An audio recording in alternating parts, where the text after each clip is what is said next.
Mes chers amis, bonjour. Nous sommes aujourd'hui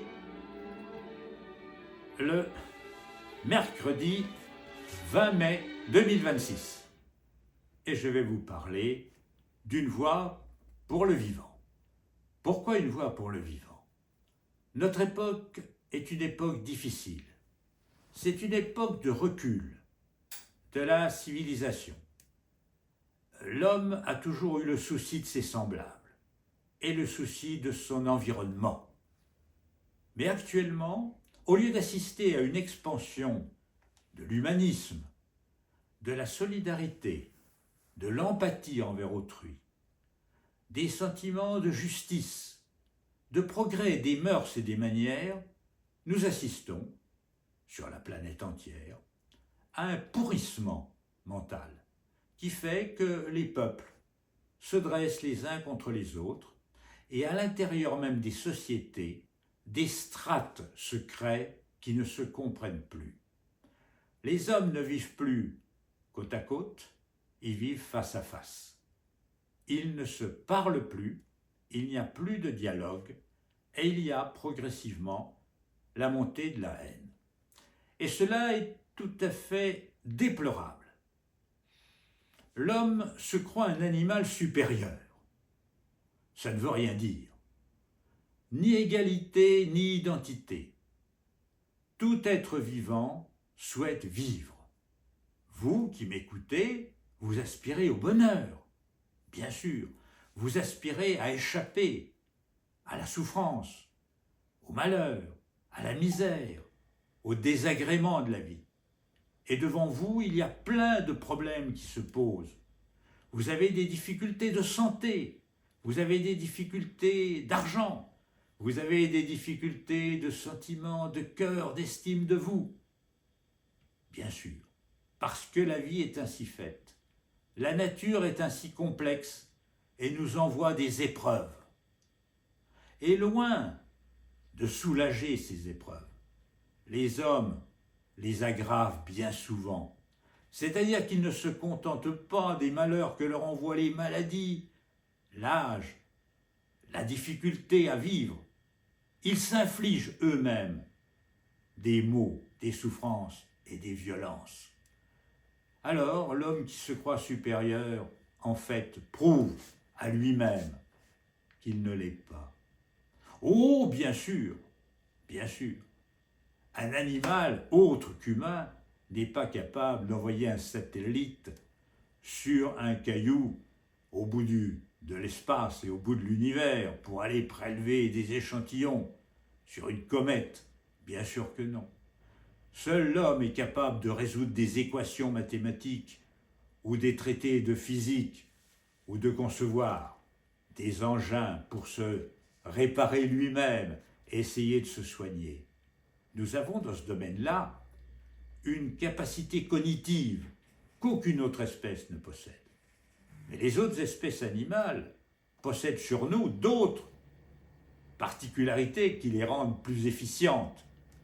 Un canidé perçoit par l'odorat ce qu'un homme ne perçoit pas et peut déchiffrer l'univers là où nous sommes bien incapables de le déchiffrer. L'oiseau migrateur est capable de parcourir des milliers de kilomètres sans avoir de GPS et revenir fidèlement à son nid tous les ans après une migration qui l'emmène sur un autre continent. Il n'y a pas de supériorité dans tout cela. Car notre espèce, bien qu'intelligente, bien qu'ayant des capacités cognitives supérieures, ne parvient pas à ce degré d'empathie et d'élévation d'humanisme qui fait que l'on abolisse la violence, la brutalité, la cruauté. Actuellement, dans le monde, il y a des guerres. Il y a des peuples qui en exterminent d'autres. Il y a des États qui édictent des lois différentes selon l'ethnie à laquelle vous appartenez, qui conçoivent des suprémacismes ethniques, qui torturent dans leurs prisons, qui exterminent, qui usent de la brutalité militaire contre des peuples, assassinant presque tous les jours des centaines de personnes. Oh, pas besoin de les nommer. car les coupables d'aujourd'hui étaient les victimes d'hier, et que les victimes d'aujourd'hui seront peut-être dans quelques décennies à leur tour des coupables. C'est ainsi, la roue tourne. Il y a eu les horreurs du nazisme au XXe siècle, et le peuple allemand s'est rendu coupable de crimes. Pas le peuple allemand, une idéologie. Actuellement, d'autres peuples font exactement la même chose. Et cela nous conduit à nous interroger sur la valeur de l'être humain et sur le défi qu'il y a à vaincre la violence. Tout acte de violence est la négation même du caractère humain. Un homme, ça s'empêche, disait Camus. C'est-à-dire qu'un homme ne tue pas un homme. Un homme ne réduit pas un autre en esclavage. Un homme ne torture pas un autre homme, quel qu'il soit. Et on comprend que par-delà les frontières, les nations, les drapeaux, les nationalismes, c'est stupidité absolue, que le nationalisme soit français, allemand, corse, algérien ou je ne sais quoi, tout nationalisme, ou kanak, tout nationalisme est une aberration. Car il n'y a sur la terre que des hommes, et il n'y a sur la terre que des êtres vivants. Et donc, si vous voulez, cette empathie, cette compassion universelle que l'on doit à tout être souffrant. Albert Cohen disait quand il regardait des hommes dans la rue, qu'il voyait passer des morts, des futurs morts. Et oui. Donc, cette empathie, on devrait la partager, elle devrait être universelle envers tous les êtres vivants, y compris envers les autres animaux qui sont aussi des êtres qui éprouvent la souffrance, qui ont besoin de vivre et qui souhaitent vivre. Donner la mort, c'est quelque chose de grave. Alors là, on peut s'interroger en disant, mais au fond, est-ce que toute vie ne se nourrisse pas d'une mort? Tout animal, donc l'être humain, est un prédateur par excellence. Même l'inoffensive et sympathique mésange mange des chenilles. Et la chenille se nourrit de l'arbre. Et tout être vivant vit aux dépens d'un autre être vivant. Sans doute.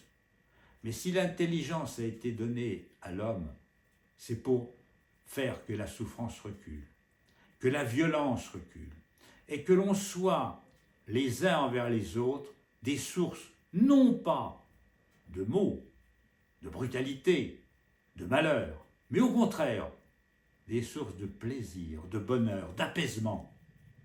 C'est cela, le biocentrisme. C'est cela la philosophie que je défends. C'est une philosophie d'élévation, c'est-à-dire d'hominisation.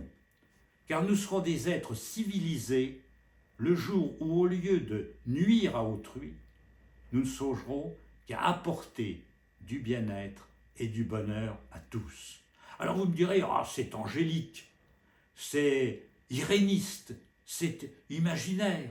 L'homme est mauvais, l'homme est cupide, l'homme est cruel, l'homme est violent, par définition. Et pourquoi? Et pourquoi le serait-il? Et pourquoi est-ce que les bons sentiments ne permettraient pas un jour de faire une humanité plus heureuse? Vous savez, les bons sentiments ne suffisent peut-être pas à faire reculer la souffrance et la mort, bien sûr. Mais les mauvais, eux, font progresser le mal et font progresser la souffrance et la mort. Et actuellement, sur la planète, la montée du néofascisme, du nationalisme, du racisme, du suprémacisme ethnique que l'on voit dans les dictatures, bien sûr, mais aussi dans certaines démocraties comme dans l'Israël et comme dans nos pays européens, où monte actuellement une xénophobie inadmissible, au nom de la lutte contre l'islamo-fascisme, qui est aussi un fascisme, c'est vrai, et aussi une haine. Mais si au lieu d'opposer une haine à une autre haine, on invitait les hommes à dépasser tout cela et en leur disant « Conservez vos croyances, conservez votre langue, défendez votre culture, votre art culinaire, vos goûts musicaux, mais en même temps, apprenez que ceux qui ne les partagent pas sont aussi des êtres comme vous, qui ressentent le plaisir et le déplaisir, le principe du plaisir-déplaisir, et auxquels vous devez le respect minimum. Donc, moi j'en appelle, par cette chaîne YouTube, à cette élévation civilisationnelle qui permettra au processus d'hominisation d'avancer. Un peu à contre-courant de ce qui se passe actuellement avec ces affreux courants identitaires qui, en fait, sous couvert d'identité, sont des courants de haine. Alors évidemment, la haine a changé de camp. À un certain moment, c'était les uns, puis maintenant, c'est les autres. Il y a toujours le bouc émissaire qui est là, l'autre que l'on hait, l'autre que l'on déteste, l'autre que l'on rejette. Et en même temps qu'il y a cela, il y a toujours le mépris des autres espèces, des espèces animales, qu'il faut cesser de massacrer à titre de récréation, et je condamne la chasse, ou à titre de spectacle, et je condamne la tauromachie. Parce qu'il est intolérable de lier le plaisir avec la souffrance d'autrui. Ça, c'est intolérable, ça porte un nom, c'est le sadisme, et c'est une perversion. Mes amis, aimez la vie, respectez la vie.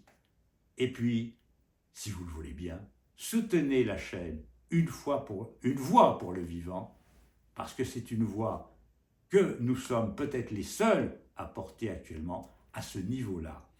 Donc, je pense que ça mérite que vous diffusiez notre chaîne, que vous la fassiez connaître et que vous la souteniez. Je vous remercie et je vous dis peut-être, je l'espère, à bientôt.